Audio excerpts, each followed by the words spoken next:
कमदत कला राठौड़ की, गात्रोड़ जी महाराज की, जगदम्बे आशापुरी मात की जय।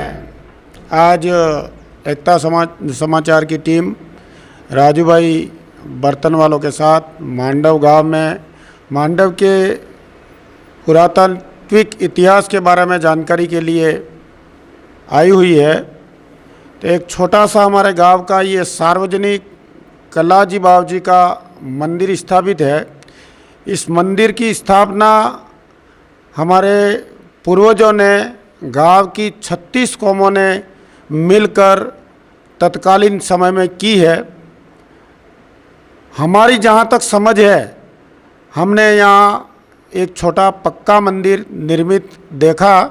उसके बाद हमारे यहाँ प्रथम तो पुजारी, हमारी समझ में जहाँ तक ध्यान में है, मेरी समझ में पुजारी के रूप में मोड पटेल थे, जगू काका करके, वो सेवा पूजा आराधना करते थे।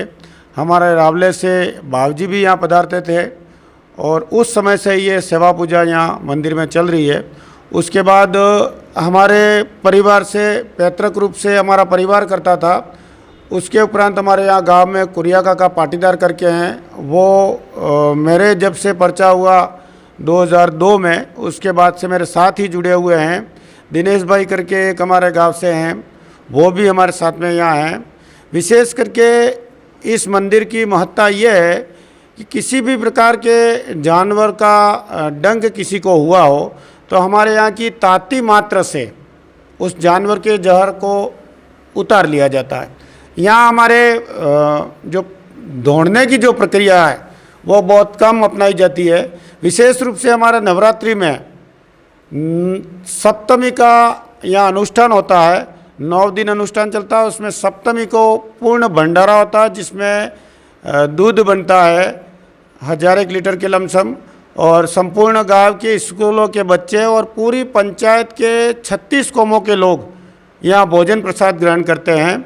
इस मंदिर की महत्ता निराली है, इसका बखान मेरे मुंह से किया जाना संभव नहीं है। इन देवों की जो मैं क्या व्याख्या करूं, जो चित्तौड़ में युद्ध करते हुए जिनका सर कट जाता है और दर लड़ता हुआ रनेला तक आता है, पीछे मुगल टूटे हुए रहते हैं और उसके उपरांत भी केवल मस्तक अलग और धड़, मस्तक तो वहाँ चित्तौड़ में रहता है और धड़ ठेठ रनेला तक आता है। बाबूजी कलाजी महाराज तोरण पर पधारे थे सवगढ़ में, और चित्तौड़ में जैसे ही युद्ध की सूचना आपको प्राप्त होती है तो तोरण से ही युद्ध के लिए चित्तौड़ पधार जाते हैं। और चित्तौड़ में जब इनका ये सर कट जाता है तो वापस अपने दिए हुए सती माता कृष्णा कुंवरी को, जिनसे आपका विवाह संपन्न होना था, उनसे वापस संकल्प को दोहराते हुए मिलने के लिए वापस पधारते हैं दड़ के रूप में। और आज आपने देखा होगा सलुम्बर के पास रुन्नेला गाँव है, रुंडेला, पहले रुंडेला कहते थे, अभी रनेला कहते हैं। वहाँ पर कलाजी बाबूजी का विशाल मंदिर है। उस मंदिर के बाहर एक छतरी बनी हुई है। उस छतरी में सती माता कृष्ण कुंवरी ने कलाजी महाराज के देह के साथ अपने शरीर के 24 आहुतियाँ समर्पित की थी। यह इतिहास है। इस इतिहास को अपन क्या बखान कर सकते हैं। वैसे ही अपने जयसमन में एक मंदिर बना हुआ है, वो है गात्रोड़ जी बाबूजी का। तो वहाँ बाम्बी बनी हुई है और इसके इतिहास के बारे में कहते हैं कि राजा विजय सिंह जी के टाइम में यह मंदिर कोई पुजारी पूजा कर रहा था उस मंदिर में। तो राजा विजय सिंह जी ने कहा कि भाई बिना मेरी परमिशन के मेरे शासन में कौन पुजारी ढोल नंगाड़े बजा रहा है और कौन ये पूजा सेवा कर रहा है। तो तत्कालीन समय में उस ब्राह्मण ने राजा विजय सिंह जी को बताया कि ये गात्रोड़ जी महाराज का पर्चा है और आप माने इसको। तो राजा विजय सिंह जी ने परीक्षा लेनी चाहिए उसकी, कि तू कोई ऐसा कोई मुझे चमत्कार बता तो मैं मानूं। तो उस समय उस ब्राह्मण ने भाव में कहा कि आप गावों गावों से दूध मंगाओ, गावों गावों से अफीम मंगाओ, गावों गावों से केसर मंगाओ और इस बाम्बी में डलवाओ और ये अफीम, केसर और दूध महाकालेश्वर उज्जैन में क्यारियाँ बन के निकले तो मुझे देव स्वरूप में मानना। तो तत्कालीन समय में कहते हैं कि राजा विजय सिंह जी ने ये दूध गाँव गाँव से मंगवाया, केसर मंगवाया, अफीम मंगवाया और उस बाम्बी में डलवाया और उज्जैन में तीनों क्यारियाँ अफीम, केसर और दूध की बनी जो आज भी मौजूद हैं। तो उन देवों की बखान किया जाना संभव नहीं है और 2002 से इनकी आराधना साधना मैं कर रहा हूँ। तो मैं कहाँ था और कहाँ आ गया, मैं बखान शब्द मेरे पास कोई है नहीं।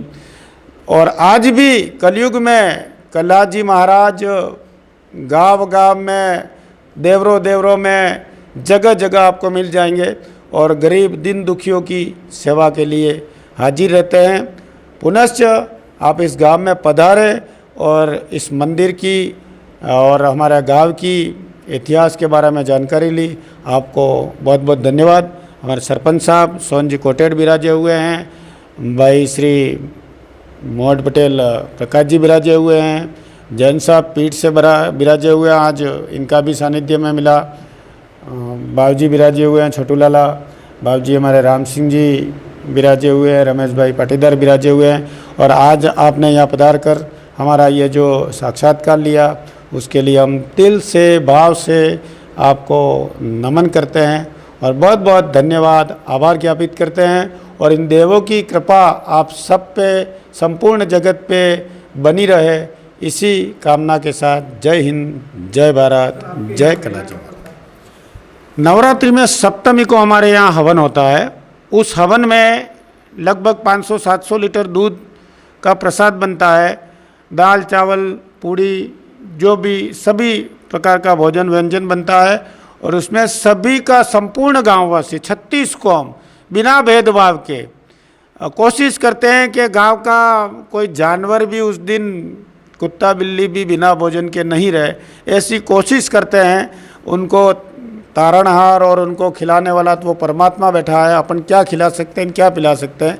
पर उस दिन हम ये कोशिश करते हैं संपूर्ण गांववासी, और संपूर्ण गांववासी समर्पित भाव से, इसमें हमारे संपूर्ण गांव आ गया, सुरेला आ गया, खेमेला आ गया, हरजी सिरा आ गया, पनवा आ गया, जितने भी राजस्व गाँव हमारे गाँव में हैं सभी आ गए। सभी समर्पित भाव से आते हैं, सभी स्कूलों के बच्चे, मैं स्टाफ के यहाँ आते हैं और समर्पित भाव से यहाँ आकर अपना धर्म लाभ लेते हैं। इसी वर्ष, इस वर्ष जो कार्यक्रम हुआ था उसमें आदरणीय वर्तमान विधायक शंकरलाल जी डेचा भी पधारे हुए थे और आदरणीय नरेंद्र जी खोडनिया साहब और विधायक प्रत्याशी रहे छाणी सरपंच साहब कल्लाद जी भी पधारे थे। दोनों साथ में एक ही दिन में पधारे थे। उनका हमारे मंदिर ट्रस्ट और गाँववासियों की तरफ से भावभीनी स्वागत किया गया और मालिक ने दोनों को ही साफा बंधवाने की रस्म अदा की थी, जिसमें चुनाव में एक ही प्रत्याशी जीतता, एक की हार होती है। तो आदरणीय डेचा साहब विजय हुए, तो हम उनको पुनः बधाई देते हैं और आपको पुनः बहुत बहुत धन्यवाद। आदरणीय बाबूजी श्री राम सिंह जी से निवेदन करूंगा कि आप बुजुर्ग हैं, 2 शब्द जरूर फरमाएं। बताइए, आपके मांडव गांव का इतिहास बताइए। मांडव गांव डूंगरपुर जिले में आता है और इन गांव के इतिहास के बारे में जानकारी प्राप्त करने के लिए आपके गांव में भाई हमारे मांडव में चारों तरफ देवस्थान मूर्तियाँ ज़्यादा हैं। इधर देखो कालिका माता मंदिर है, इधर अंबाजी मंदिर है, इधर कालका भाई कुआ है, शीतला माता मंदिर है। इसलिए चारों तरफ देवस्थान मंदिर ज़्यादा हैं। उधर लक्ष्मण सागर बांध भी है, हमारे बहुत रमणीय स्थान है और चारों तरफ से बहुत अच्छा है हमारे यहाँ। और जी बताइए, आपके यहाँ कल्लाद जी मंदिर में कोई चमत्कार अगर हुआ हो तो उसके बारे में थोड़ी जानकारी। राजू भाई, चमत्कार की जहाँ तक बात करें तो जैसे ही 2002 या 2003 के लगभग की बात है, उस समय मैं नया ही मर्यादा करके ने वापस मंदिर हमने चालू किया था और उस समय मैं गादी लगाता था यहाँ। तो हमारे गांव के ही प्रवीण सिंह जी पवार, सुपुत्र श्री शंभू सिंह जी पवार, इनको जानवर ने डंक किया था और उस समय मैं और प्रकाश भाई भी मौजूद थे। हम उनको घर से मोटरसाइकिल पे डाल के लेके यहाँ पर आए और उन्होंने फुल दारू पी रखा था।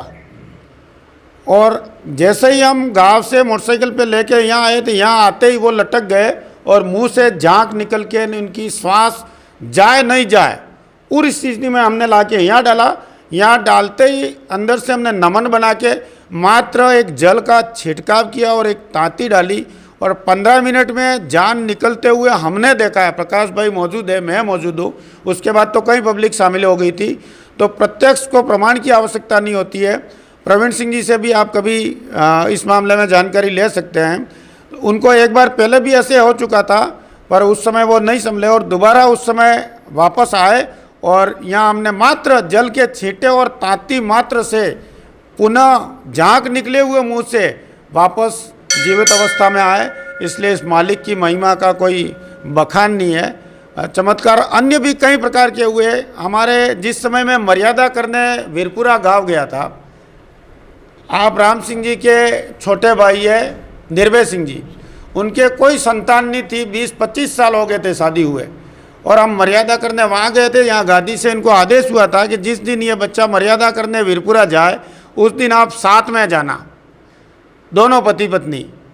वहाँ पर हमारी मर्यादा के समय उस समय वीरपुरा में मालिक के गेरीलाल जी करके भोपा जी थे, बहुत ही विशुद्ध आत्मा।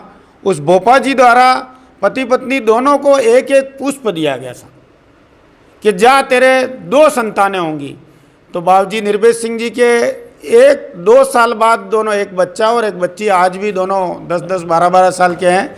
तो मालिक की ये कृपा की कोई महिमा नहीं है। दूसरा प्रमाण ये मावजी भाई विराजित हैं यहाँ पर।